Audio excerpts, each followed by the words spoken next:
Ora, muito bom dia. O meu nome é Nuno Sousa e cabe-me a mim fazer aqui a apresentação um, aqui da terceira sessão do SDM na componente dos hospitais, SDM Web na componente dos hospitais. Eu sou colaborador do DPS aqui na CSS. O SDM é um sistema que nos permite fazer a gestão de dados mestre, quer aqui na CSS, quer na parte dos hospitais, quer na parte dos cuidados de saúde primários. Fizemos há pouco uma sessão para os ACs e para as ARS e unidades funcionais de cuidados primários e agora, durante a próxima hora e meia, vamos aqui falar sobre a parte do SDM Web que diz respeito aos hospitais. Eu preparei aqui uma apresentação que passo a partilhar, só aqui esperar um pouco que seja visível. Penso que já está visível. Conforme foi anunciado no convite que receberam, vamos dividir isto aqui em 8 ou 9 partes ao longo desta hora e meia, deixando tempo para perguntas e respostas. E portanto importa aqui dizer que no ecrã do Teams a que têm acesso tem um botão em cima que vos permite interagir connosco por escrito fazendo questões. Portanto, nós vamos deixando aqui tempo para ir respondendo a essas questões à medida que elas forem surgindo. Basta que as coloquem, que nós daremos resposta aqui ao longo deste webinar. Vamos então começar aqui pelo enquadramento, para falar sobre o que são dados mestre. Dados mestre na prática são informações que existem nos sistemas de informação que permitem descrever o processo ou objetos importantes para uma organização. Eles existem quer na saúde, quer nas empresas privadas, na indústria, na eletricidade, na indústria, nos automóveis. Portanto, qualquer que seja o ramo de atividade tem um conjunto de informações que devem estar suficientemente descritas, catalogadas, normalizadas para que depois a interoperabilidade entre sistemas e a análise que se pretende sempre fazer da informação seja o mais rigorosa possível. Portanto, na área da saúde, os dados mestres são necessariamente relacionados com os prestadores, seja conhecermos exatamente quais são os hospitais que existem, públicos e privados, os ACs e as unidades funcionais, ou os relacionados com profissionais de saúde. Uma coisa tão simples como o que são grupos profissionais e que grupos profissionais é que existem. Posso-vos garantir que, em função do sistema de informação a que nós aqui na CSS temos acesso, médicos, enfermeiros, técnicos superiores de saúde, etc., em função do sistema, têm descritivos e códigos diferentes. Portanto, isto demonstra como não estamos a fazer gestão de dados mestre neste momento na saúde. Portanto, era como se, por exemplo, os códigos que existem para os países e que usamos nos domínios dos e-mails, o PT para Portugal, o ES para Espanha, etc., que cada país pudesse inventar de repente um novo código para descrever os vários países uma nova matriz de códigos para descrever os vários países do mundo. Ninguém se entenderia se isso fosse assim. Portanto, o que são grupos profissionais, ordens e associações profissionais, as especialidades, carreiras, tipos de abonos, etc., relacionados com utentes, mas depois informações clínicas como os medicamentos que existem, os MCDTs que existem, dispositivos médicos, vacinas, contraceptivos, classificações diagnósticas e de intervenções como a CID-10 ou CID-10-CM-PCS, ou na área financeira, o Sistema de Normalização Contabilística da Administração Pública na vertente do SNS. Por exemplo, na parte dos MCDTs, algo que fazemos e que tem como fonte a informação que vem dos hospitais, com sonho pelo menos, é mapear semanalmente os códigos que os hospitais registram, locais de cada um dos MCDTs com a tabela de preços do SNS, com os códigos da tabela de preços do SNS, porque infelizmente, estando estas tabelas livres ao nível dos sistemas de informação para registro a nível local, o que acontece quando nós tentamos recolher informação a nível nacional é que cada um dos 40 hospitais que tem sonho tem um código específico para um exame tão simples como a glicémia, ou como os testes para o HIV, ou como os testes para o Covid, que andaram com muito enfoque nos últimos 2 anos. E, portanto, fazer gestão de dados mestre na prática é garantir que existem códigos nacionalmente aceitos para cada uma destas classes, seja ela nos MCDTs, seja nos medicamentos, seja onde for. Existem classicamente 3 tipos de sistemas de informação. Enfim, os mais conhecidos por todos vós serão com certeza aqui os 2 primeiros tipos, ou seja, os sistemas transacionais. Sistemas transacionais são sistemas que permitem registar informação, seja ela clínica no S-Clínico dos hospitais, seja ela administrativa no sonho das admissões, por exemplo, seja de vencimentos no RHV, seja, por exemplo, de benefícios dos utentes no RNU. Sistemas de BI são sistemas que permitem analisar a informação, estes 2 nos cuidados primários, a nível hospitalar, o SICA, por exemplo, ou sistemas de BI que alguns hospitais especificamente têm, tendo ficado sempre esquecidos os sistemas de gestão de dados mestre que permitiriam, antes de toda esta informação nascer, tê-la estabilizada de forma a que pudesse entrar normalizada nos sistemas transacionais, nas diversas bases de dados, para que depois os sistemas de BI as pudessem ler sem ter que se andar a fazer estes mapeamentos que nós, infelizmente, aqui na ACSS andamos sempre a fazer. Portanto, um sistema de gestão de dados mestre deve ter a informação detalhada, a informação que descreva os processos mais importantes lá e difundi-la para os sistemas transacionais, para que depois os sistemas de BI possam ler essa informação de acordo com as referências que foram definidas nos sistemas de dados mestres. Este slide permite demonstrar a complexidade do que temos em termos de sistemas de informação em Portugal. Enfim, aqui em cima temos representados as bases de dados e as aplicações que existem nos cuidados primários. Aqui em baixo temos as cerca de 50 bases de dados dos vários hospitais do SNS, que terão por cima, do ponto de vista aplicacional, ou o Sonho / S-Clínico ou o Glint, e também, como sabemos, múltiplos outros aplicacionais para gerir hospital de dia, para gerir os cuidados intensivos, para gerir os MCDTs. Portanto, aqui estão só exemplificados 2, mas nós sabemos que cada hospital tem uma panóplia depois de aplicações que interagem às vezes com as bases de dados e às vezes até têm bases de dados próprias, torna depois esta recolha sempre muito difícil. Aqui a laranja começamos a ter sistemas, bases de dados nacionais, portanto estas já não são locais, são nacionais, o RNU, a base de dados nacional de prescrições, onde felizmente hoje em dia caem 99% das prescrições ou mais de medicamentos. O centro de conferência, a base de dados do centro de conferência e monitorização do SNS, da faturação de medicamentos e MCDTs e também de outras atividades do SNS, e agora a verde os sistemas de BI.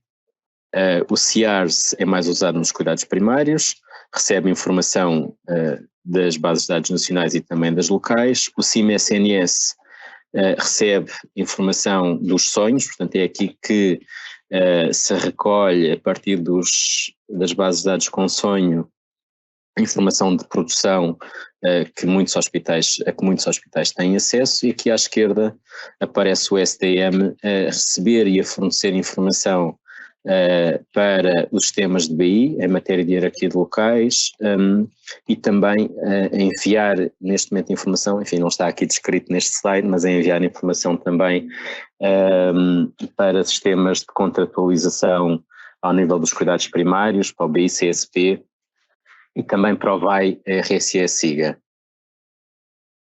Então, o que é isto de gerir dados mestres? Gerir dados mestres é, na prática, um conjunto de tarefas que devem ser asseguradas para cada bloco de informação que tenhamos que assegurar. Já se percebeu que o SDM tem, em matéria de dados mestres, informação relacionada com múltiplas áreas da saúde, na parte da hierarquia de locais, dos profissionais, dos MCDTs, etc. Mas para cada bloco de informação é fundamental, em primeiro lugar, garantir a normalização dos dados, depois especificá-los de forma muito detalhada, e esta é uma tarefa sempre esquecida por quem faz gestão de dados mestres, mas que nos consome sempre aqui muito tempo. Significa isto ter centenas e centenas de páginas A4 nos sistemas de informação, obviamente, escritas sobre tudo o que lá está registado, de forma a que quem acede a essa informação na base de dados, sejam elas programadores na SPMS, sejam alguns utilizadores que temos ao nível das ARS ou dos organismos centrais, possam, sem ter que nos estar a perguntar, possam perceber o que é que lá está registado. Fazer a melhoria da qualidade dos dados é outra tarefa importante, e é para isso que o SDM nos ajuda.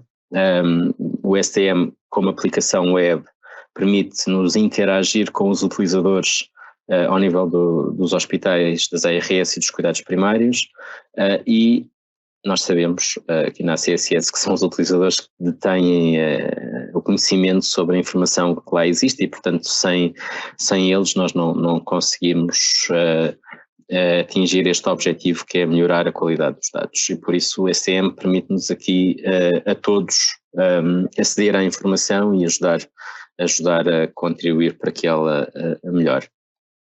Dados mestres, enfim, se são dados mestres, eles não devem ficar na caixa, como eu costumo dizer, eles devem ser distribuídos, devem estar disponíveis, e finalmente fazer a manutenção e funcionamento dos dados.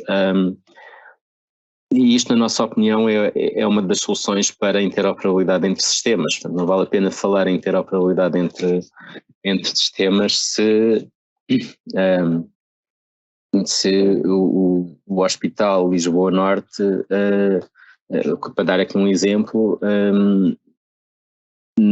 nas várias bases de dados dos outros hospitais tem um código diferente, portanto se ele não for, se não for representado pelo mesmo código a nível nacional, independentemente do sistema de informação que temos, quando tentamos referenciar doentes ou recolher informação sobre a referenciação de doentes, por exemplo, é muito difícil depois perceber que doentes foram referenciados dos cuidados primários para determinado hospital, só para dar aqui algum exemplo.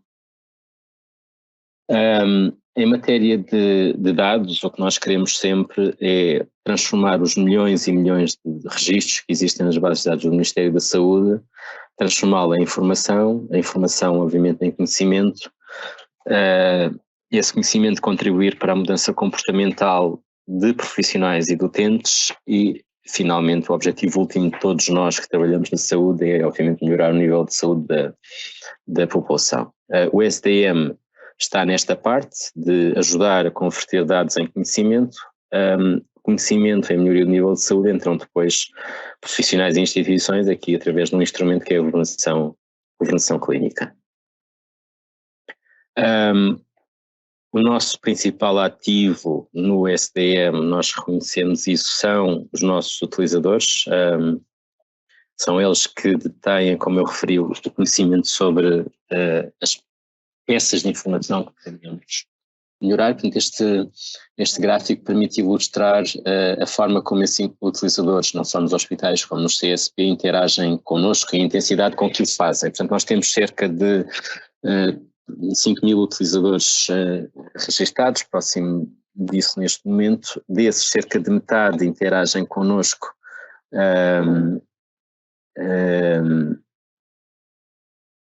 numa base, peço desculpa, numa base semestral. Portanto, o STM não é necessário nem útil vir ao STM todos os meses, nem todos os dias. A maior parte das tarefas de validação são semestrais, algumas trimestrais. E, portanto, temos cerca de 1.500 utilizadores a aceder ao STM distintos em cada semestre. Passando esta parte, vamos agora abordar a questão dos menus. Os menus no STM são essencialmente dois. Um deles é o que nós chamamos o menu superior, está disponível colocando o rato por cima desta setinha, permite aceder à zona de validação, à zona de negociação diária da urgência, ou à ficha de caracterização. Quando se está dentro da validação, pode saltar para a ficha de caracterização. Quando se está na ficha de caracterização, na zona de validação ou na negociação diária da urgência, é possível passar para a pesquisa de instituições, sendo que a pesquisa de instituições só está disponível nos utilizadores que sejam das ARS. Os utilizadores dentro dos hospitais não têm este pesquisa de instituições disponível, porque em bom rigor só têm acesso no SDM aos dados do próprio hospital. Depois, dependendo do menu superior onde se está, o menu da esquerda muda. Portanto, este é o menu que estamos aqui a ver disponível quando temos a ficha de caracterização ativa, e eu já vou mostrar aqui no SDM exatamente como é que isto funciona. Ora, passando aqui para o ambiente web, para a aplicação, eu vou saltar entre este separador que tem o link stm.min-pt, que é o ambiente de produção do SDM, portanto aqui temos dados reais, e este ambiente, que é o ambiente de desenvolvimento, stm-dev.min-pt, que tem dados anonimizados e que serão úteis nesta apresentação. Eu vou usar aqui o Hospital de Lisboa Norte, fazer aqui a pesquisa, para ilustrar esta questão dos menus. Portanto, colocando o rato ali por cima é possível aceder, por exemplo, à área de validação. Portanto, se eu clicar na área de validação, no menu de validação, o menu da esquerda mudou ligeiramente, e o que conseguimos perceber é que isto fica aqui com umas molduras, que já vamos ver, neste caso verdes, já vou mostrar mais à frente o que é que significam. Vou voltar para a ficha de caracterização, para mostrar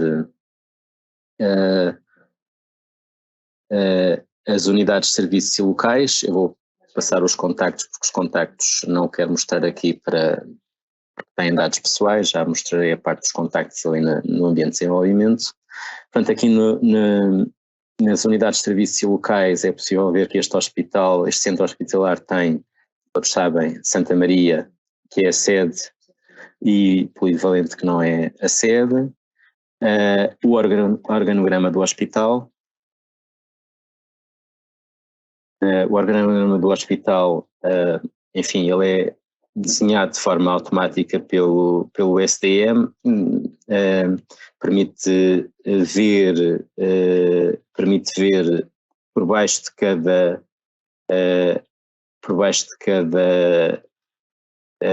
item do organograma os códigos de centro de custo RHV que nós quinzenalmente mapeamos, e nos hospitais que têm sonho, não é o caso deste, nos hospitais que têm sonho também há amarelo os códigos de produção do sonho que estão mapeados com cada serviço do organograma. Depois um módulo para a gestão dos CRI. Eu vou passar aqui para o ambiente de desenvolvimento, porque é mais fácil, efeitos de confidencialidade. aqui nas unidades e serviços, o módulo dos CRI permite-me ver que este hospital tem 2 CRIs registados, o do Serviço de Gastroenterologia, cujo projeto foi submetido 17 de maio de 2021, a fase atual do projeto é formalização, é a última fase registrada, portanto este CRI não está em atividade, é o que isto nos permite ver, não tem profissionais registados, estão 00 e tem 4 erros assinalados. Depois na parte desta sessão diga respeito ao módulo dos CRI das UHD, eu vou falar disto mais em detalhe. Então um menu para as unidades de hospitalização domiciliária, um menu para os locais de prescrição, são os códigos que são usados pelos médicos para prescrever medicamentos em farmácia de oficina, portanto estão aqui mapeados com o polivalente e com Santa Maria. Se formos para 2022, que está aqui em baixo, conseguimos ver que o Hospital de Santa Maria tem 5 códigos de local de prescrição e que o Hospital Polivalente tem 4 códigos de local de prescrição, sendo que o descritivo que está no PRVR está ali na tooltip, é Centro Hospitalar Universitário de Lisboa Norte, Hospital Polivalente, Consulta Externa, e como se pode ver no tooltip está ativo no PRVR. É depois possível consultar um menu de áreas de abrangência. Nas áreas de abrangência temos a área de abrangência direta hospitalar, que é este que estamos a ver, onde é possível consultar os municípios e freguesias que fazem parte da área de abrangência direta deste hospital. Portanto, estamos a falar das valências básicas do hospital, não estamos a falar nem de oncologia, nem de neurocirurgia, nem nada disso. Aliás, isso está aqui descrito nesta parte inicial. Área de abrangência dos serviços de urgência.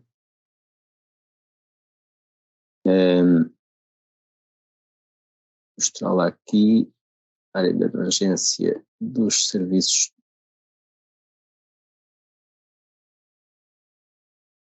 de urgência.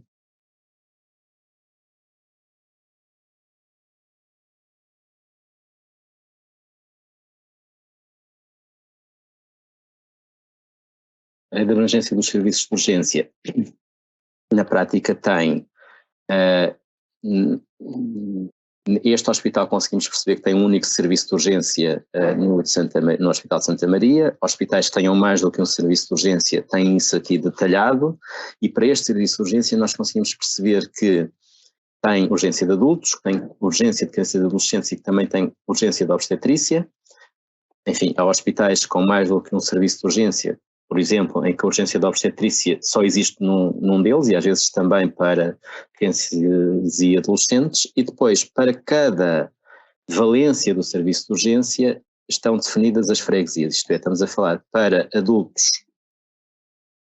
em Santa Maria, as freguesias são estas. Para a pediátrica, crianças e adolescentes, também em Santa Maria, as freguesias são estas, e para a obstetrícia as freguesias são estas, sendo que as freguesias podem obviamente variar, ser diferentes, quando estamos a falar de obstetrícia, crianças e adolescentes e adultos, a área de abrangência pode ser diferente e o STM prevê isso. Depois, para cada freguesia tem aqui um conjunto de informações que podem ser relevantes no hospital para planeamento dos recursos, nomeadamente o número de inscritos nestas freguesias em RNU, a percentagem de idosos e a percentagem de utentes sem médico de família. Isto está disponível em cada hospital neste ecrã.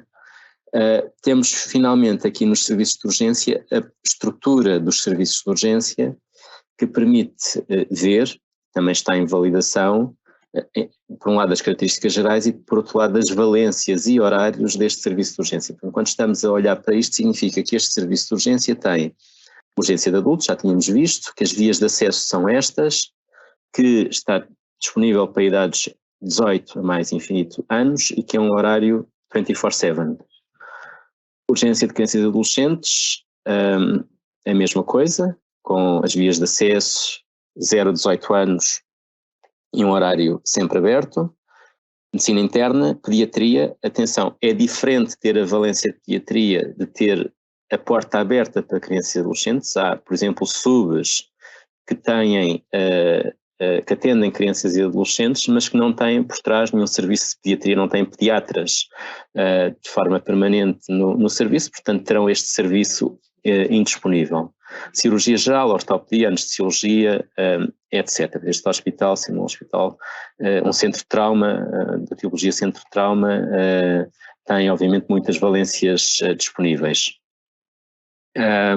Falta-me apenas referir o menu dos contactos. O menu dos contactos tem sempre em todos os hospitais não só o contacto da sede do hospital, como dos órgãos de administração, portanto o Conselho de Administração, Presidente e Vogais, Secretariado Clínico, e tem sempre depois mais abaixo os diretores e eventualmente colaboradores principais dos principais serviços do hospital. Portanto, recursos humanos, planeamento, financiamento, etc. estão sempre cá. Aliás, nós aqui na CCS temos na nossa equipa alertas quando um hospital não tem algum destes diretores destes serviços com quem interagimos com mais frequência. Temos alertas para isso e vamos, como costumamos dizer aqui na nossa gíria, atrás da informação sempre que está em falta. Em matéria de menus era isto que eu queria falar. Não sei se temos alguma questão, Gonçalo, não? Bom, então, passando aqui para o segundo bloco desta sessão, e-mails enviados pelo STM no processo de qualidade. Esta é uma área que está muito mais envolvida nos cuidados de saúde primários do que nos hospitais. Os hospitais têm, salvo erro, 5 ou 6 algoritmos diferentes de detecção de potenciais erros. Os cuidados de saúde primários têm cerca de 50. Portanto, é uma área que está em desenvolvimento. De qualquer forma, dizer que no caso dos hospitais, enfim, eles incidem sobre alguns daqueles menus que eu estive ali a mostrar há pouco, designadamente a validação dos CRIs e das UHDs, as áreas de abrangência direta e dos serviços de urgência, e todos eles têm, todos os e-mails que são enviados têm sempre a mesma estrutura. E a estrutura, enfim, está aqui resumida. Há sempre uma secção de pressupostos, uma secção de descrição do potencial problema, a identificação da unidade funcional ou do hospital ou do serviço hospitalar, o procedimento para resolução e como criar exceção ao alerta. Os pressupostos para este erro, que é informação sobre o HD existente não validada no Centro Hospitalar do Porto, enfim, isto provavelmente já nem é verdade hoje, isto terá sido enviado há 2 ou 3 meses atrás, mas está aqui como exemplo. Os pressupostos são estes, aliás aqui com um link onde está definido no site da CSS esta questão da hospitalização domiciliária no SNS. Este é a secção mais importante deste e-mail. O e-mail é extenso, mas a descrição do potencial problema na prática permite perceber a quem receba isto qual é o problema. O problema é que o centro na altura, o Centro Hospitalar Universitário do Porto tem uma unidade de hospitalização domiciliária registada no SDM, é o HD SHUP, formulação de projeto em 2019 e abertura em outubro de 2019, e sucede que esta UHD não foi validada ou foi validada há mais de 91 dias. Portanto, este é o problema. A validação é importante para confirmarmos que o número do HD existentes ou em projeto não é superior a 1, bem como para confirmar que a informação registada sobre a mesma está correta. A necessidade que nós temos de validar isto de X em X tempo é que, enfim, aquilo que lá conseguimos ver neste módulo do Hospital do Porto é que eles têm uma UHD. Agora,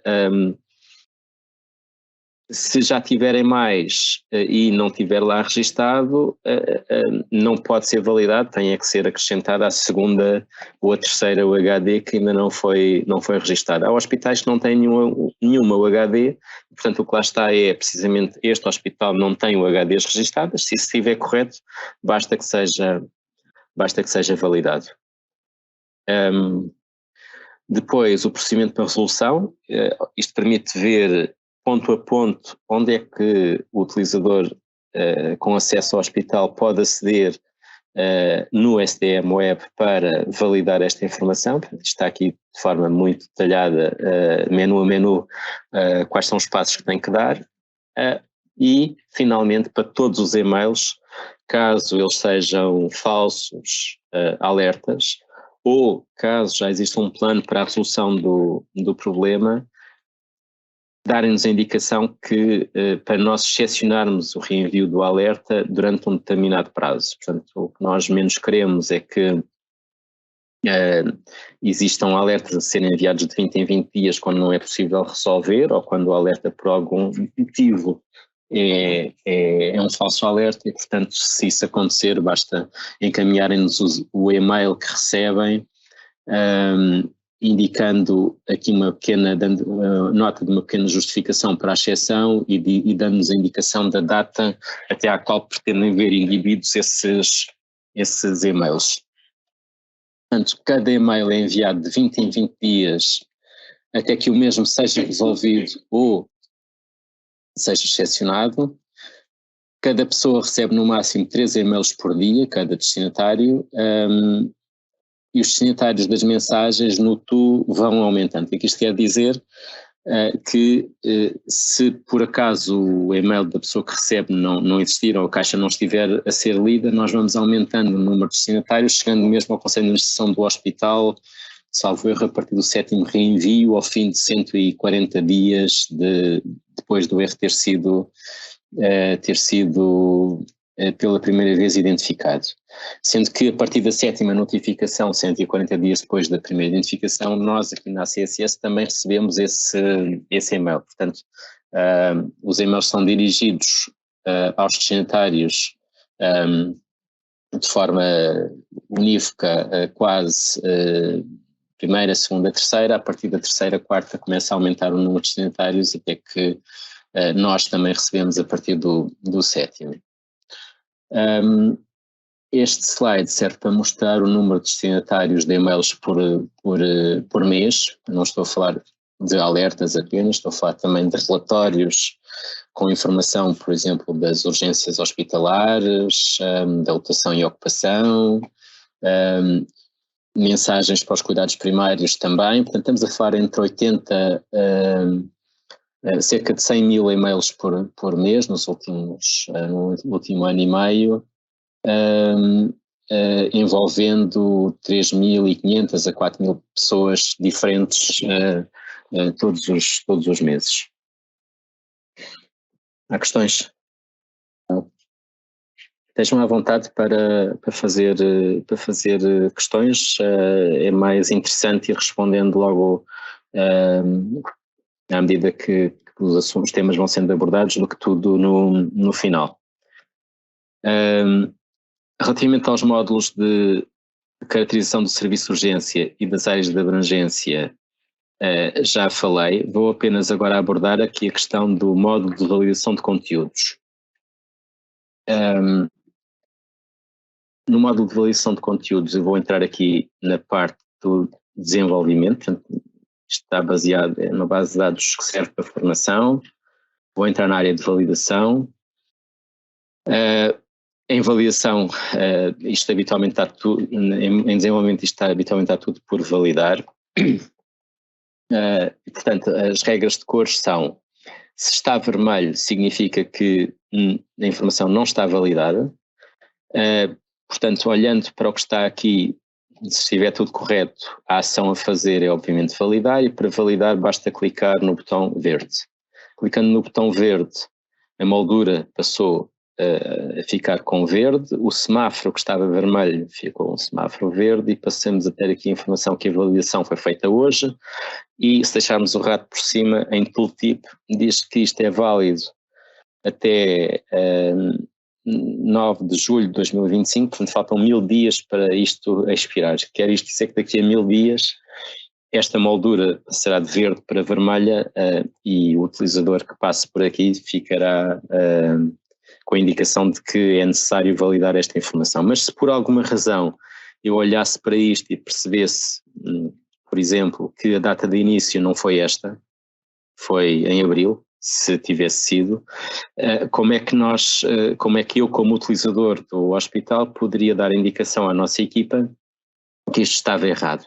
Para isso basta clicar ou no botão vermelho da cruz ou no botão amarelo, vou clicar no amarelo, aparece esta janela onde eu posso dizer se esta informação está ou não está correta, portanto está como não, é o mais frequente quando se clica no botão amarelo, e depois eu posso aqui dizer a data de início do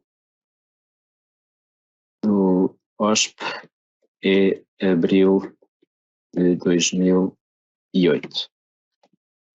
Ao guardar esta informação, a moldura passou para amarelo, portanto quando as molduras amarelas significa, e semáforos amarelos significa que o utilizador escreveu alguma informação que está pendente de resposta. Esse registro fica aqui em baixo, portanto a data de início do hospital é abril de 2008, feito por mim nesta data, e o que aconteceu neste momento foi que quer eu, como utilizador, recebi um mail confirmando este registro, como uma das nossas caixas de e-mail aqui na CSS também recebeu um e-mail que nos permite imediatamente ter acesso a esta informação aqui do nosso lado. E o que nós iremos fazer é interagir com quem nos enviou informação e provavelmente com quem tem a competência no hospital para validar essa informação, embora esta em particular é muito simples, é só ir à legislação confirmar, a legislação de abertura deste hospital, e portanto responderemos ao utilizador dizendo que ele estava certo e por isso alteramos a informação. Portanto, nessa altura aparecerá aqui abril e o que o utilizador terá que fazer é validar ou dizer-lhe, olha, não, assim enganou-se, e portanto, efetivamente o hospital, a abertura foi a 1 de março de 2008 e portanto o que o utilizador deverá fazer nessa altura é também vir aqui validar a informação. E por isso, agora se entrarmos, como estávamos há pouco aqui, por exemplo, no serviço de urgência, é possível ver que cada um daqueles itens que há pouco estavam a verde tem aqui, estão a vermelho e portanto se isto estiver certo, e sabemos que está, basta clicar aqui nos botões verdes que esta informação vai passar toda a verde. Portanto, eu cliquei aqui rapidamente em 3 ou 4, ela passou a verde.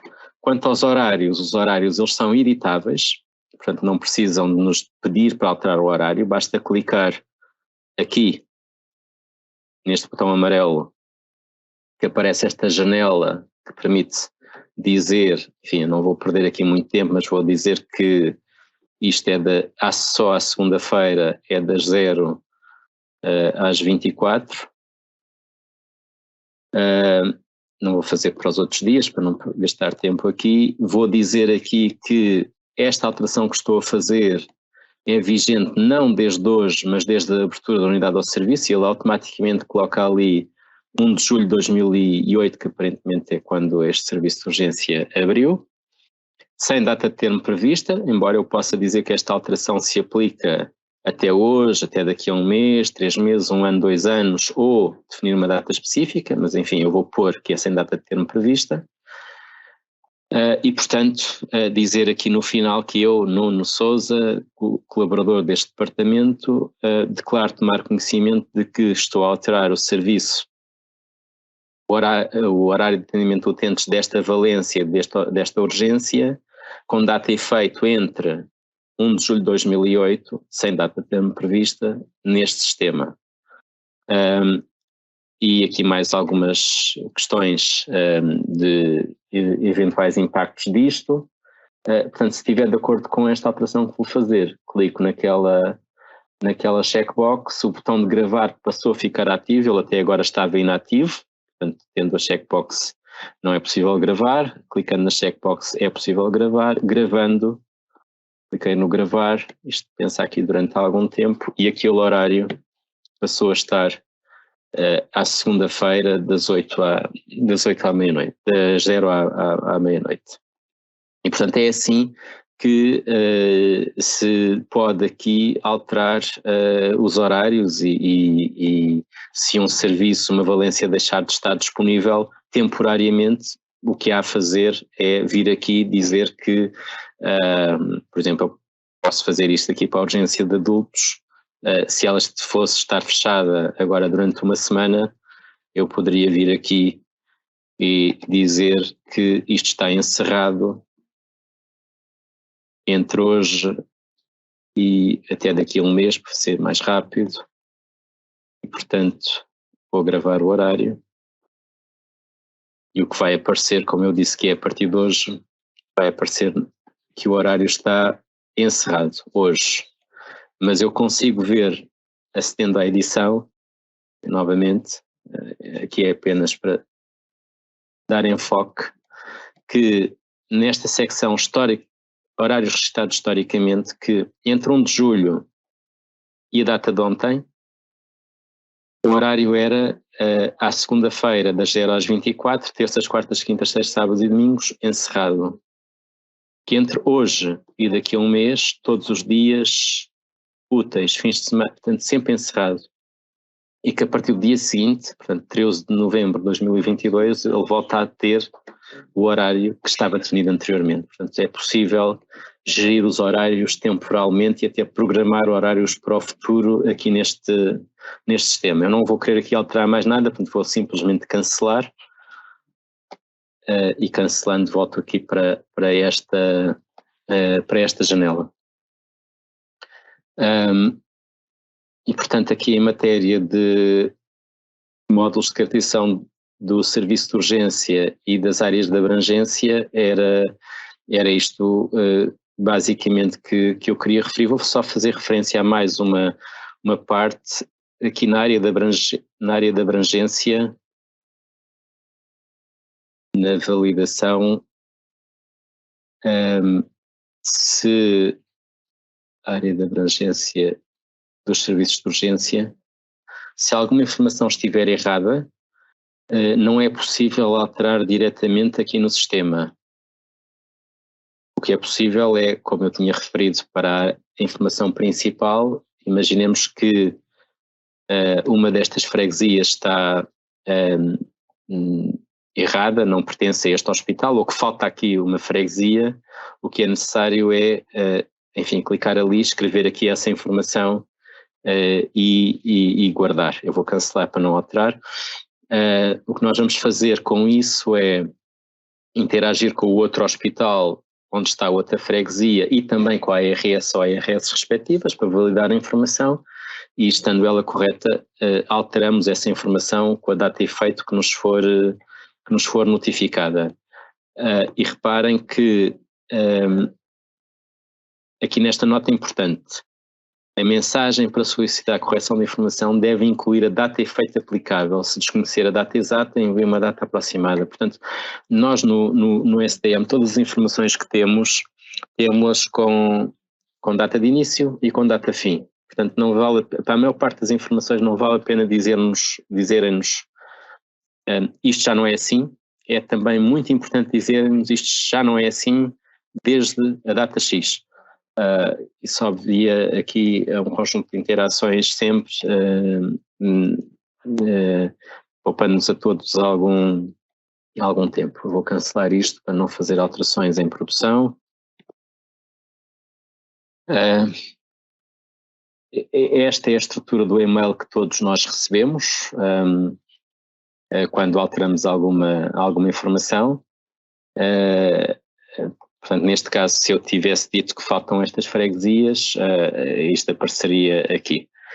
número de validações por mês no SDM é um slide que permite mostrar essa informação, portanto estamos a falar de 20 a 30 mil validações por mês no SDM, não só nos hospitais como nos cuidados primários, a serem feitas por 200 a 300 utilizadores diferentes entre os nossos cerca de 5 mil que temos. Passando aqui para a secção seguinte desta apresentação, hierarquia de locais e organograma. Enfim, a hierarquia de locais foi um dos primeiros conteúdos desenvolvidos no SDM em 2014-2015. Designámos-la por hierarquia de locais de 6 níveis e os 6 níveis são, na prática, no nível 1, os códigos de produção, neste caso concreto os códigos de prescrição, no caso dos hospitais, os códigos de prescrição de medicamentos em farmácia de oficina. No nível 2 temos as unidades hospitalares, o nível 3 no caso dos hospitais não é utilizado, o nível 4 temos o hospital ou centro hospitalar juridicamente constituído. No nível 5 temos as ULS quando existam, quando o hospital pertence a uma ULS, e no nível 6 temos as ARS respectivas. Então temos efetivamente uma hierarquia em que lá embaixo, no nível 1, temos os 400 ou 500 códigos de prescrição que são usados nos hospitais do SNS, mas depois temos isto também para os hospitais privados, temos isto também para os 4 ou 5 mil códigos que existem nos cuidados de saúde primários.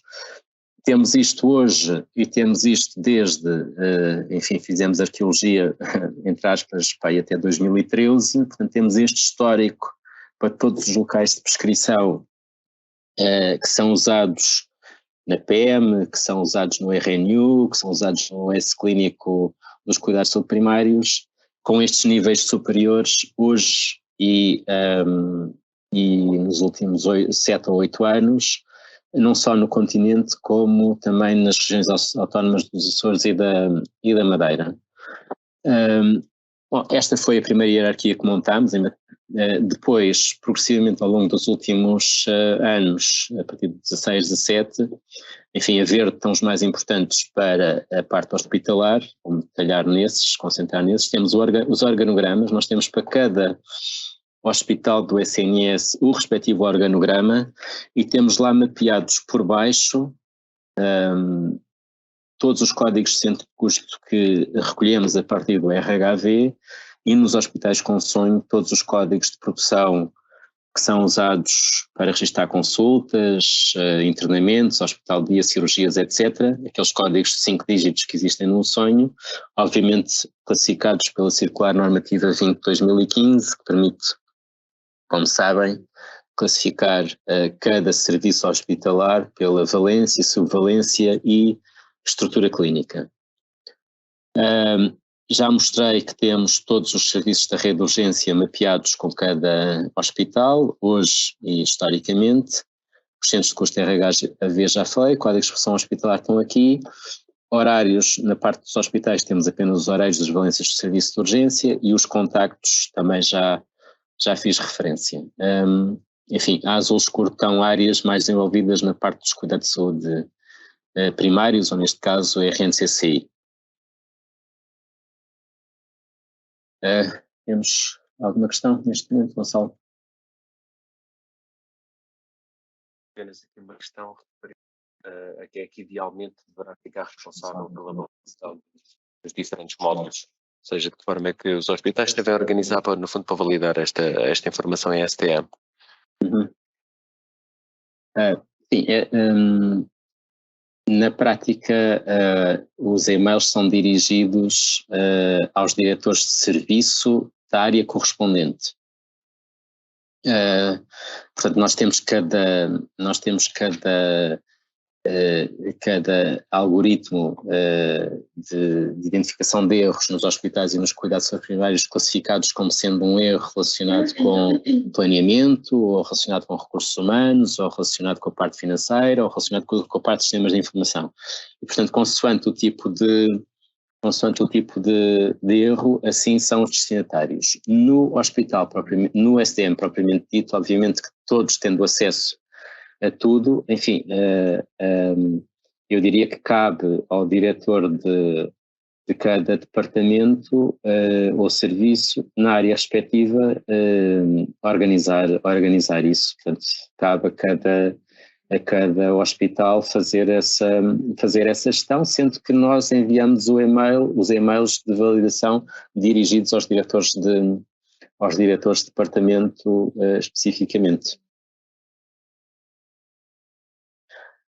Ok, então, e continuando, vamos abordar aqui outra parte que tem a ver com o modo de registro dos CRI e das unidades de hospitalização domiciliária, não só em visualização como em edição e em validação. Portanto,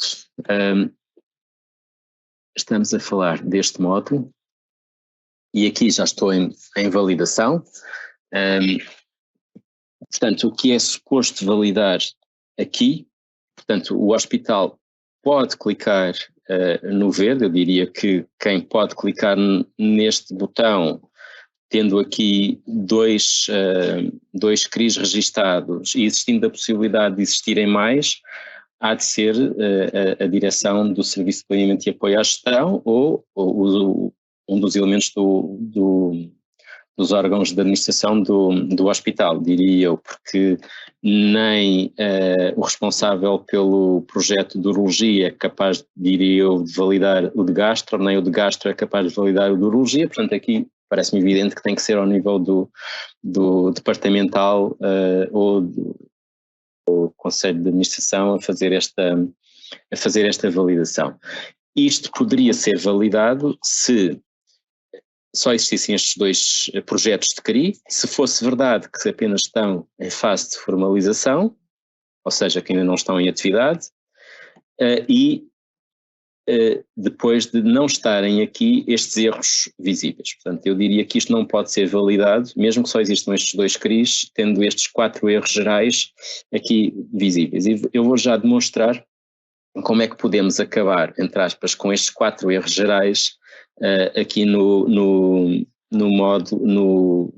parte da edição do CRI de gastroenterologia. Portanto, temos aqui este botão que permite editar este projeto. Eu vou clicar nele.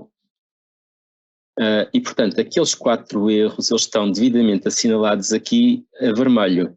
Portanto, tudo o que está a verde significa que está preenchido, o que está amarelo significa que está errado, mas não é crítico. Aliás, o que está aqui amarelo até é da responsabilidade da ACSS. A ACSS deverá preencher este campo após a abertura do CRI, portanto ainda não abriu, portanto não precisa estar preenchido. Mas a vermelho temos aqui o telefone 2 que não está preenchido, mas diz aqui registro o segundo telefone, caso não exista, registre --. Portanto, basta efetivamente colocar aqui 3 traços, que isto passa a verde. É a mesma coisa para o fax, 3 traços, passou a verde.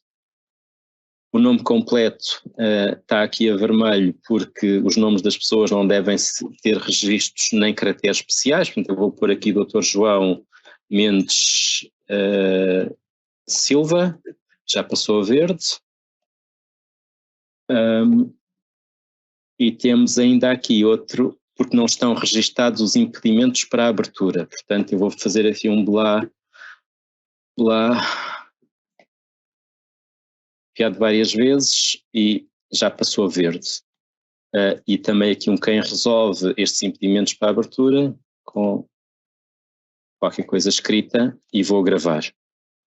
Tendo isto gravado,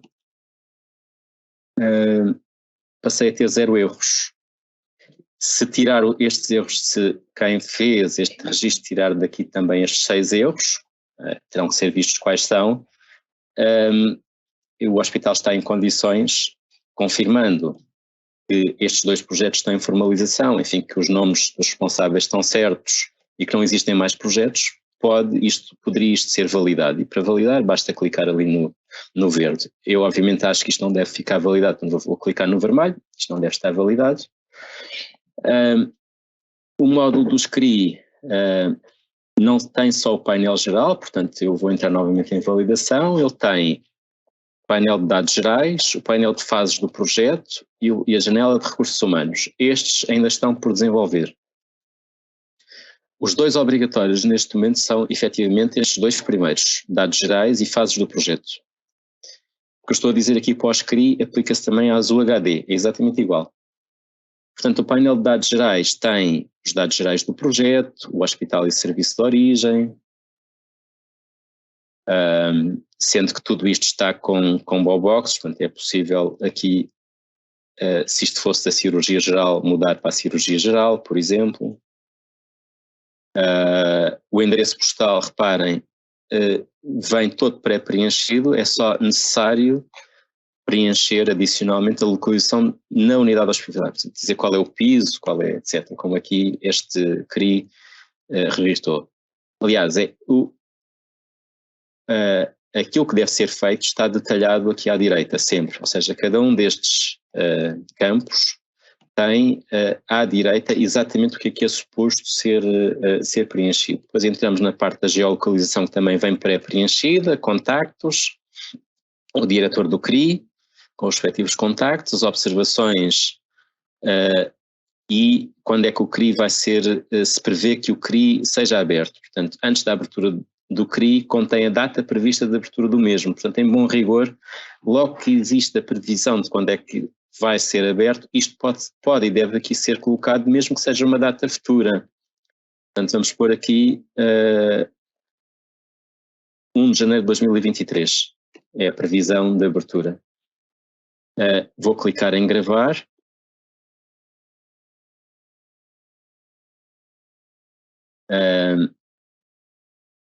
Portanto, há atividade prevista para 1 de janeiro de 2023. E em termos de estatística, se pesquisarmos aqui Lisboa Norte,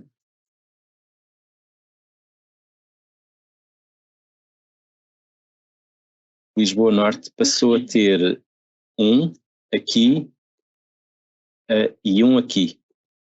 O que é isto? Se formos ver ali na CRIs que abrirão após CRIs que abrirão nos próximos 12 meses. Portanto, o CRI de gastro, como eu coloquei lá, que iria abrir no dia previsivelmente no dia 1 de janeiro de 2023, passa a contar para a estatística desta coluna, que é CRIs que abrirão nos próximos 12 meses. Portanto, ele não está em funcionamento, é um CRI que abrirá nos próximos 12 meses, e o outro, o de urologia, que não tem data prevista de abertura, está aqui a contar para a estatística dos CRIs que abrirão após 12 meses. Temos aqui informação do número de erros na parte dos gerais e das fases. Este hospital tem 6 erros registados, vimos ali, e se a lista dos CRIs está ou não validada, enfim, aqui em ambiente de desenvolvimento estão todos por validar, em ambiente de produção a maior parte deles estão felizmente validados. Vou agora mostrar, entrar aqui em edição novamente, para mostrar as fases. Portanto, já aqui está registado que a previsão de abertura é para 1 de janeiro de 2023, ou seja, ao registar isso ali nos dados gerais, ele acrescentou aqui uma nova fase, que eu posso apagar, se não concordar com isto, e posso voltar a adicioná-la, por exemplo, dizendo atividade, novamente a 1 de janeiro de 2023. Deve clicar no botão adicionar para adicionar esta nova fase do projeto. Portanto, ela está amarelo com este erro, ou seja, significa que eu tenho que clicar ali. Portanto, voltei a repor a informação. No entanto, se eu disser que o hospital, que este CRI já abriu, posso fazê-lo. Portanto, vou aqui dizer que abriu no dia 1 de setembro de 2022. aparece aqui um novo erro. O início da atividade não deve ser registado sem a homologação do Conselho de Administração. Portanto, se eu, aliás, eu nem consigo gravar, porque tenho este erro, isto significa que eu devo aqui dizer que a homologação, enganei-me, pelo Conselho de Administração do hospital foi, por exemplo, um dia antes. Vamos colocar a 31 de agosto. Vou gravar, o número de erros aumentou, porque diz aqui que a coordenação está incorreta. Portanto, obviamente, com a homologação não deve ser posterior à atividade, eu posso clicar aqui para passar a homologação para cima da atividade e isso fez desaparecer todos os erros. Quando não tenho aqui erros, o botão de gravar ficou ativo, posso, portanto, gravar. E, portanto, quando gravo, fica aqui que o hospital abriu no dia 1 de, o CRI abriu no dia 1 de setembro de 2022, não tem erros gerais nem no painel das fases, mas também não tem, estamos aqui a ver profissionais registados. Ora, como é que se registram os profissionais? Nós investimos aqui algum tempo neste separador para permitir aos hospitais carregar esta informação de forma automática a partir do RHV, usando este botão, importação massiva de recursos humanos a partir do RHV. Enfim, obviamente que os profissionais podem ser adicionados um a um, clicando neste botão, adicionar recurso humano, eu vou fazê-lo. Ao clicar no botão de adicionar recursos humanos, demora aqui algum tempo a carregar a informação que está no RHV. Enfim, aparece um painel que é parecido com o outro que já vimos, é de facto um pouco extenso. A primeira coisa a definir é se o recurso é nomeável ou se é apenas uma necessidade, recurso não nomeável. Vamos pôr que é não nomeável. Um grupo profissional, vamos dizer que é médico. A especialidade, vamos pôr gastroenterologia. A data de decisão sobre a necessidade, vamos pôr que é hoje. Pronto, com isto, se foi passando a verde, obviamente que se é um recurso não nomeável, tudo isto não é preciso preencher, não consigo identificar. Enfim, depois será necessário registar os restantes campos, mas eu posso gravar esta informação exatamente como está. O que vai acontecer é que, enfim, passei a ter aqui mais uma linha, a linha de um recurso não nomeável 1858, fica assim, mas ficamos a saber que é médico de gastroenterologia, com 22 erros lá inseridos. Reparem que estes erros não entram para a contabilização dos erros que estão aqui. Nós não estamos de facto a contabilizar estes erros aqui para o painel geral, portanto os erros que estejam nos recursos humanos não impedem a validação daqui da lista geral dos CRIs. Eu vou novamente editar, passar para os recursos humanos para mostrar como é que se pode fazer a importação massiva de recursos humanos a partir do RHV. Bom, e para fazer isso eu vou clicar no botão importação massiva. Ele fica aqui algum tempo a pensar e, entretanto, vou aqui a esta pasta abrir este... Portanto, o que acontece é que ele, neste painel inicial, portanto isto é um wizard, neste painel inicial eu vou ter que colocar a data de decisão sobre a necessidade destes recursos que vou importar. Vou colocar aqui uma data mais ou menos aleatória, há uns meses atrás. A data prevista para início de funções vamos colocar hoje. A data de início de funções no CRI também vamos colocar hoje. E aqui pede a lista de NIFs. Ora, significa isto que eu tenho que pedir aos meus recursos humanos a lista de NIFs dos centros de custos X e Y, da Gastro, por exemplo, mesmo que venham mais do que aqueles que pertencem ao CRI, não há problema, porque eu vou aqui selecionar isto tudo, fazer aqui paste, portanto, tenho aqui a lista dos NIFs já inserida, vou clicar no botão seguinte,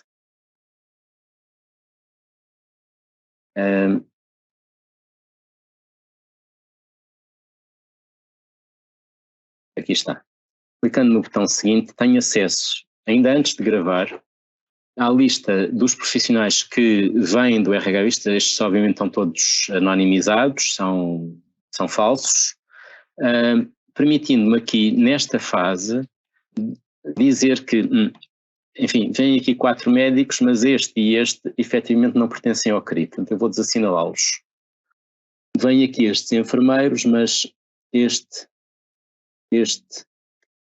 e este não pertencem ao CRI, etc, etc, etc. Posso ainda aqui afinar as datas de decisão de necessidade que registrei lá atrás, elas vêm pré-preenchidas com o valor que foi preenchido lá atrás, e afinar também, profissional a profissional, a data de início de funções. Cá em baixo, quando isto estiver tudo fechado nesta fase, faço o seguinte, e portanto, a informação que tenho aqui, ainda antes de gravar, ainda não gravei, é que a lista de profissionais que não serão importados. Portanto, como se lembram, eu disse que não queria importar 3 enfermeiros e 2 médicos. Caso eu estivesse a tentar importar profissionais que já tinha carregado previamente, eles também apareceriam aqui nesta lista com uma mensagem de erro diferente, dizendo que o profissional X e o Y já estão carregados e, portanto, não vão ser carregados uma segunda vez. Isso apareceria aqui neste mini relatório. Clicando em seguinte, há um resumo final, dizendo que este wizard de importação está prestes a ser concluído, o número de NIFs introduzidos na lista inicial foram 38, serão importados 33 e não serão importados 5. Concordando eu com isto, clico no botão gravar. Eu não vou clicar no botão gravar porque em desenvolvimento isto tem um bug e não vai fazer nada. Vou clicar no cancelar e vou mostrar noutro hospital o que é que aconteceria. Ora, OSP ou este, que tem já um CRI, salvo erro, que tem muitos profissionais carregados. Vou mostrar, exatamente, tem este CRI, tem 49,4 ETCs de profissionais e este tem 22,3 ETCs de profissionais. Portanto, quando se clica aqui no editar e depois se vai aos recursos humanos, enfim, os profissionais estão aqui todos anonimizados, eu tenho a lista dos profissionais agrupados por grupo profissional e especialidade. Então, no CRI de pneumologia tenho obviamente médicos de pneumologia, internos de pneumologia, enfermeiros da especialidade de reabilitação, enfermeiros da especialidade de saúde mental e psiquiátrica, sem especialidade, etc, etc, etc. Se eu quiser ver esta listagem agrupada de forma diferente, eu posso clicar aqui, neste botão, para dizer que quero ver isto por especialidade e mobilidade, por exemplo, ou por grupo profissional e vínculo prévio, por exemplo. Então eu passo a ter os profissionais, médicos, contratados com contrato de trabalho em funções públicas por tempo indeterminado, os médicos com contrato de prestação de serviços, etc, etc, etc. Esta listagem pode ser facilmente exportada clicando neste botão. Não é neste, é neste. Clique para efetuar a exportação de todos os profissionais para um ficheiro Excel. Portanto, clicando aqui, rapidamente esta lista de 40 e tal profissionais, com todas as informações, termina num ficheiro Excel que pode obviamente ser trabalhado como entenderem. É ainda possível editar toda esta informação uma a uma, obviamente, como eu já mostrei, clicando neste botão. Portanto, se eu quiser alterar alguma coisa neste profissional, basta-me clicar aqui, especificamente neste profissional, e, enfim, aguardando um pouco que isto carregue, alterar o que entender. Eu não vou fazer, isto eu já ilustrei há pouco como é que se faz, vou cancelar, mas há outra forma de editar a informação, que é editar todos como se estivéssemos num Excel. Isso está disponível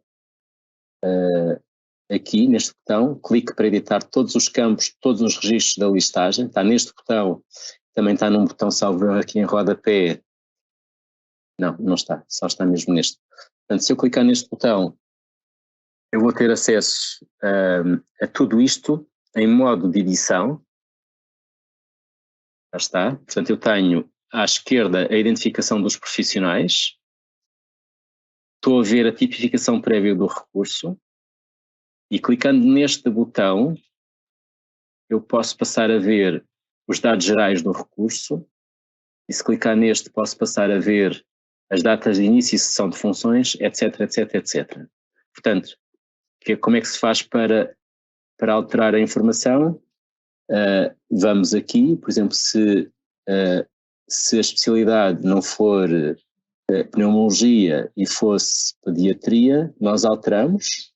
Reparem, ficou aqui com uma identificação a azul, quer dizer que houve uma alteração, esta quadrícula azul.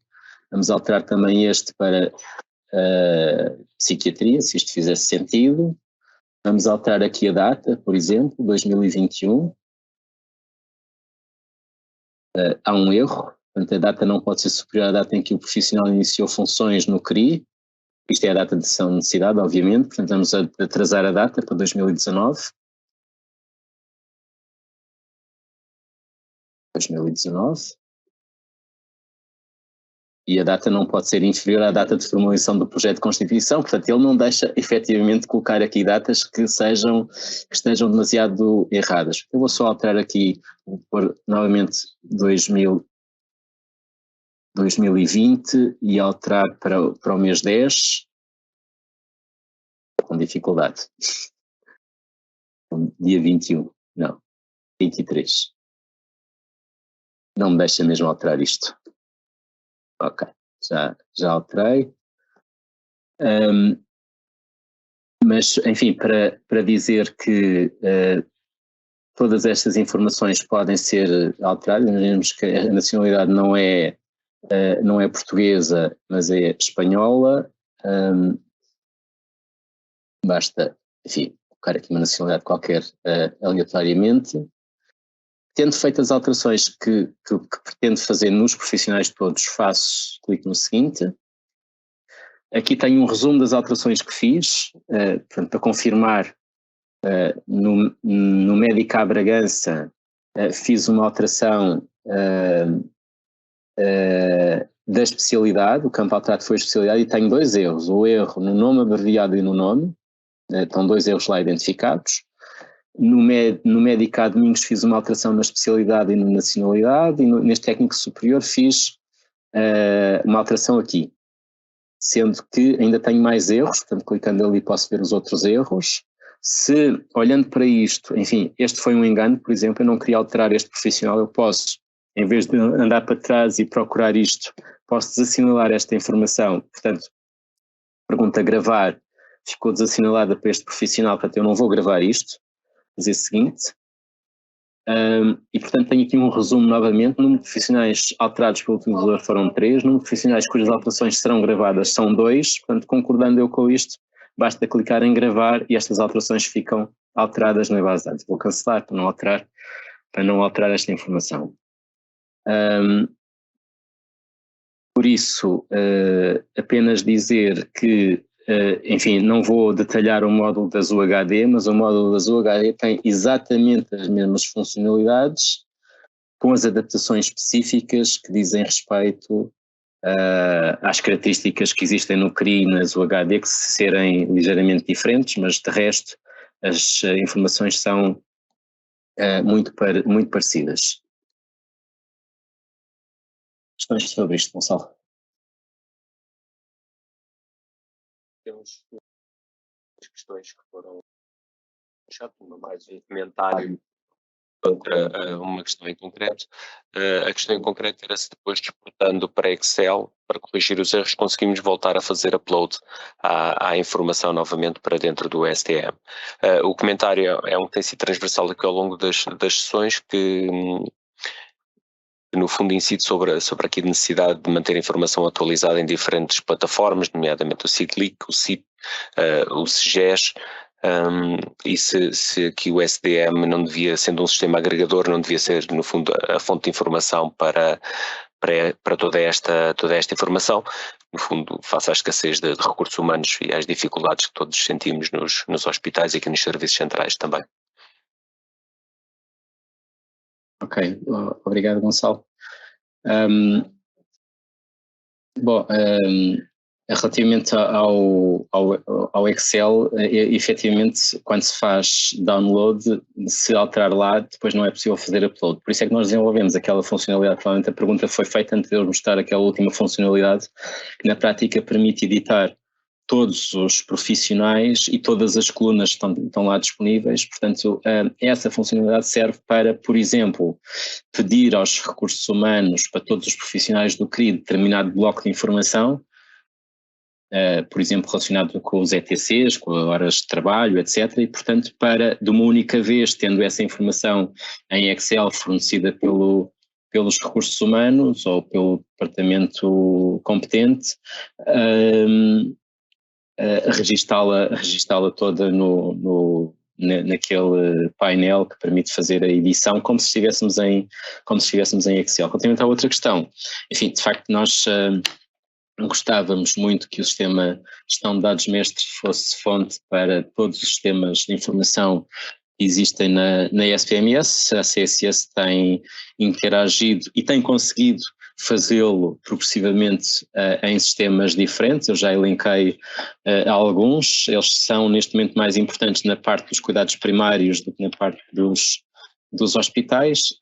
Neste momento o SDM de facto é usado muito mais na parte hospitalar para recolher informação de produção, que infelizmente vem diferente, com códigos diferentes nas 50 bases de dados, e nós temos aqui o trabalho de a mapear, disponibilizando-a sempre que necessário aos hospitais ou às ARS para que possam fazer as suas atividades de planeamento. Portanto, a informação não é só para estar aqui connosco, é também para ser obviamente disponibilizada a todos, e já vamos ver isso aqui um pouco a seguir no módulo de monitorização diário da urgência e no módulo de utilização e ocupação das camas hospitalares, que era para onde eu passava a seguir.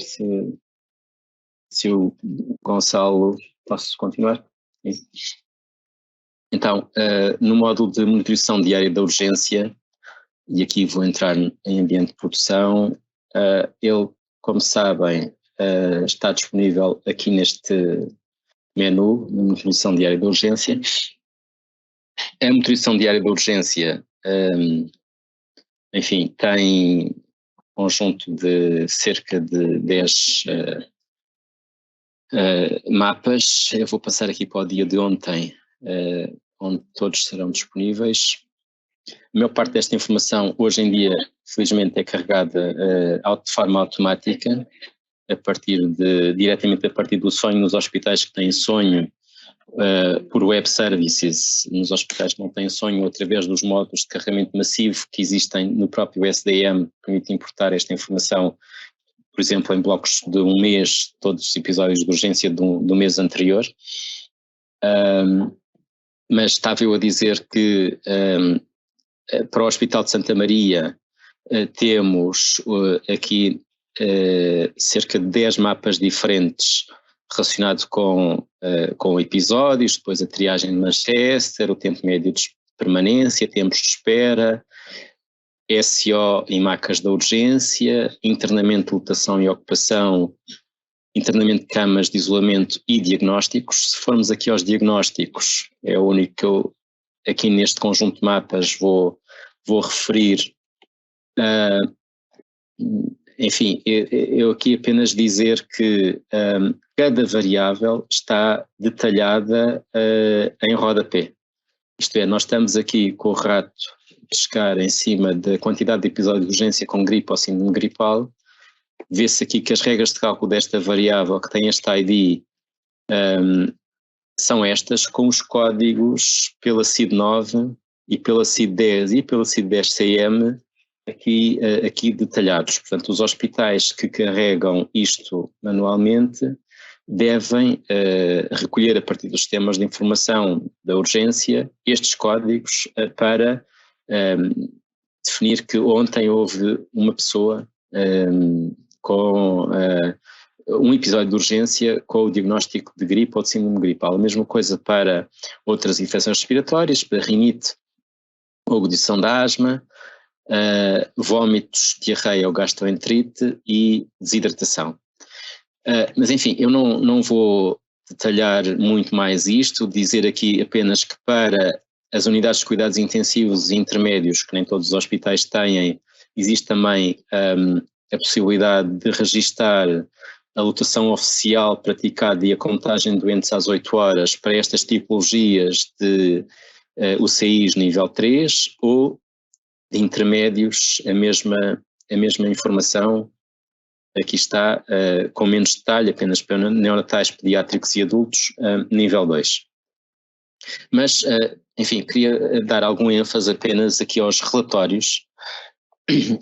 Este hospital em particular não tem relatórios locais de erros, está a 0, portanto, aqui identificam-se falhas de registro desde 2016, portanto, há hospitais que têm muito mais do que este não tem nenhum erro, portanto tem-se nos últimos 6 anos sistematicamente carregado toda a informação. O relatório nacional de erros também não vou entrar, é igual ao relatório que recebem diariamente por e-mail muitos dos utilizadores, aqui está ele, conhecem das mensagens de e-mail, a taxa de preenchimento de variáveis, taxa de preenchimento de variáveis que também é enviada por e-mail. Depois, eu não vou entrar no suporte de sobrecarga da urgência, que também é enviada por e-mail. Estes relatórios, este aqui, que é outros relatórios no portal do SNS, posso abrir, na prática tem um Power BI que está publicado no portal do SNS, portanto, a informação que é aqui carregada está pública na web deste hospital e de todos a nível nacional. Os mapas de lotação e ocupação de intensivos, de intermédios e de camas de isolamento, aqui embaixo, mas queria fazer referência particular a 2 menus. Em primeiro lugar, ao menu de exportação de dados. O menu de exportação de dados é o último, que está aqui à esquerda, e permite exportar para Excel todas as variáveis carregadas por este hospital no período de tempo entendido dentro dos limites de 1 milhão e qualquer coisa linhas que o Excel tem. Portanto, se eu colocar aqui desde o mês 09 e clicar em exportar resultados, o que vai acontecer é que vou obter um Excel que terá, ele está aqui a abrir, que terá cerca de 130 variáveis que estão calculadas por este hospital desde o dia 12 de setembro de 2022, como eu solicitei. Se eu clicar aqui em dados e em filtrar, conseguimos perceber que temos variáveis calculadas para o hospital, para a urgência, portanto, no caso deste hospital ter mais do que uma urgência, apareceria aqui especificado a cada variável para cada um dos serviços de urgência, e para as 5 ARS, enfim, também temos Açores e Madeira, estará a 0. Nós não recolhemos informação a partir de lá. Mas, enfim, se quisermos aqui selecionar tudo para pôr apenas o centro hospitalar, temos então acesso aqui nas variáveis à lista de todas as variáveis que estão calculadas no SDM. Se quisermos pesquisar, por exemplo, episódios de urgência,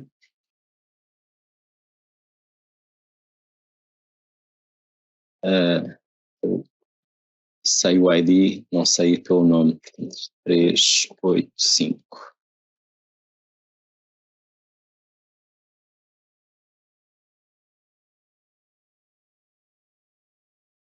Nem o ID sei, vou mesmo colocar, escolher aqui outra, por exemplo, amarelos.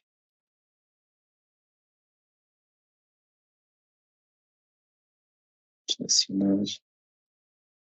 Vamos por esta. A lotação praticada, ordenando aqui por dia.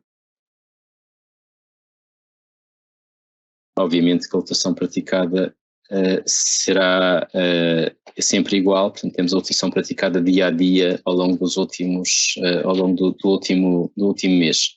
Mas se tivéssemos colocado aqui não o Centro Hospitalar de Lisboa Norte, mas a IRS-LVT, tínhamos a lotação praticada variando já dia para dia, porque isto vai variando de hospital para hospital, desta tipologia de camas, de intermédios de adultos, dia a dia, ao longo do último mês.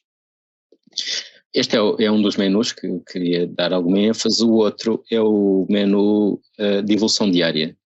Ora, o menu de evolução diária permite aceder a todas as variáveis que estão disponíveis e, portanto, se quisermos ver, por exemplo, tempo médio de permanência no serviço de urgência em episódios laranja ou amarelos, basta clicar. Enfim, temos aqui uma ferramenta de pesquisa que permitiria consultar esta informação, pesquisar as variáveis específicas que pretendessem ver. Isto demorará aqui algum tempo, mas isto permitirá ver em formato gráfico os resultados desta variável ao longo dos últimos 2 anos para este hospital, para as 5 ARS e para o continente.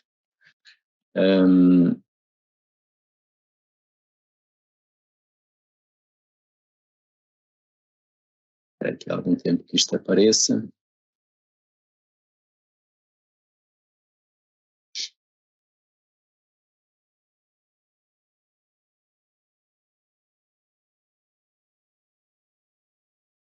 Já apareceu.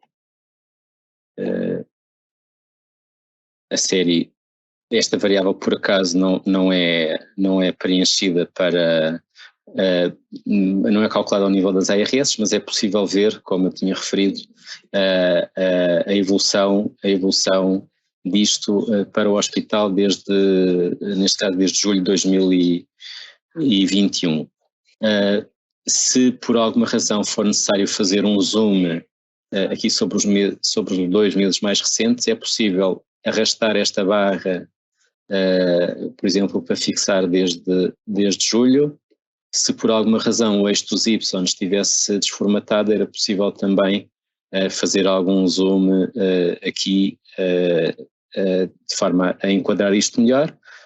Tendo isto com o formato que pretendemos, basta fazer print screen, recortar isto e colar isto numa apresentação de PowerPoint que eventualmente tivessem com necessidade de preparar. Portanto, clicando ali na lupa, volta-se à área de pesquisa e pode-se repetir isto para outra variável qualquer. Ora, em matéria de módulo de monitorização diária de urgência, era isto que eu queria referir. Depois temos ainda, e estando já aqui a ultrapassar o tempo, mas estou quase a terminar, aqui um menu de camas hospitalares, onde é possível ver um relatório, enfim, que tem sido usado nos últimos 2 anos para monitorizar a lotação e ocupação de camas por hospital do SNS, totais e por Covid. Enfim, tem aqui um índice, é possível, se quisermos ver especificamente um destes blocos, avançar para ele, mas eu queria salientar que isto tem uma ficha técnica onde está detalhado exatamente como é que, enfim, como é que se identificam camas, por exemplo, quais são as estruturas clínicas que permitem definir que é uma cama de internamento, explicitando que se excluem deste relatório as camas associadas a serviços hospitalares com estas estruturas clínicas. Por exemplo, não se inclui hospital de dia, não se incluem camas de urgência, não se incluem unidades de hospitalização domiciliária, etc. Portanto, só se incluem as camas que pertencem a serviços que estejam classificados pela Circular Normativa 20/2015 por uma destas estruturas clínicas, e outras informações que vale sempre a pena consultarem para entenderem de forma mais específica o que aqui está. Como isto é um sistema de gestão de dados mestre, onde é importante melhorar a qualidade dos dados, este outro menu permite aceder a um relatório de erros. Relatório de erros esse que permite a cada hospital perceber, em primeiro lugar aqui, neste quadro, se formos aqui para o azul, para o Hospital de Santa Maria, Lisboa Norte, que tem 979 camas registadas de serviços de internamento com 0 erros. Enfim, aqui outro hospital, por exemplo, o Hospital Santa Maria Maior, em Barcelos, tem 117 camas com 125 erros ponderados registados. Como é que nós podemos ver para este hospital particular, em particular, para os vários hospitais, que erros é que estão identificados? Por exemplo, se formos aqui aos erros relacionados com a classificação da especialidade ou categoria de camas, portanto, a valência, pela Circular Normativa 20/2015, vemos que há ainda 4 hospitais que têm este tipo de erros. Portanto, se eu fosse do Hospital de Figueira da Foz, para saber que 21 camas são estas, basta clicar ali e, portanto, o detalhe das camas está aqui definido. Portanto, isto significa que as camas deste serviço local, 3022, do internamento de especialidades cirúrgicas, no quarto 571, cujo nome é este, a cama 01 não tem nenhuma especificação de valência e, portanto, tem este erro. Portanto, o que é preciso fazer no sonho é, do Hospital Figueira da Foz, é ir lá a este serviço 3022, dizer que isto é, eventualmente, cirurgia geral, não sei, o hospital é que saberá como é que há de classificar isto. E, portanto, a mesma coisa para cada um dos outros erros, sendo que nós conseguiremos sempre contabilizar melhor a informação das camas quando elas estiverem todas com valências, com subvalências, com estruturas clínicas, etc., classificadas. Gonçalo, temos questões? Temos uma questão final, que é perceber como é que podemos corrigir, no fundo, no relatório local de erros, cujos dados foram preenchidos automaticamente pela ACSS, como é que podem ser alterados pela parte do hospital.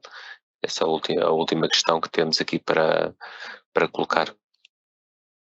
No relatório local de erros, se existirem erros carregados automaticamente pelo STM a partir do sonho, só tem que nos notificar disso, que nós tentaremos perceber o que é que se passa e corrigir o erro.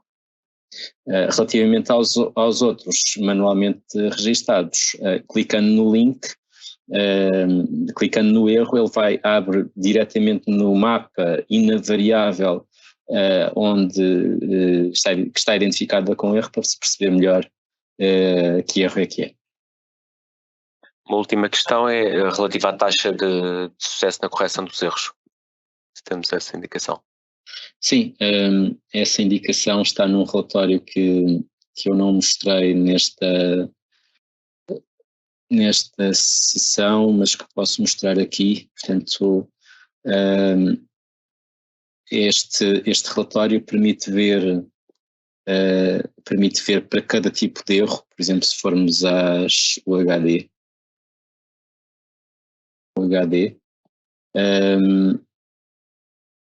nesta data estavam identificados 4 erros, com uma taxa com 8 erros corrigidos depois de identificados nos últimos 12 meses. Portanto, na prática, para os 52 erros que o SDM gera, dos quais 5 ou 6 a nível hospitalar. Tínhamos nesta altura 1.182 erros identificados, com 9.384 corrigidos nos últimos 12 meses.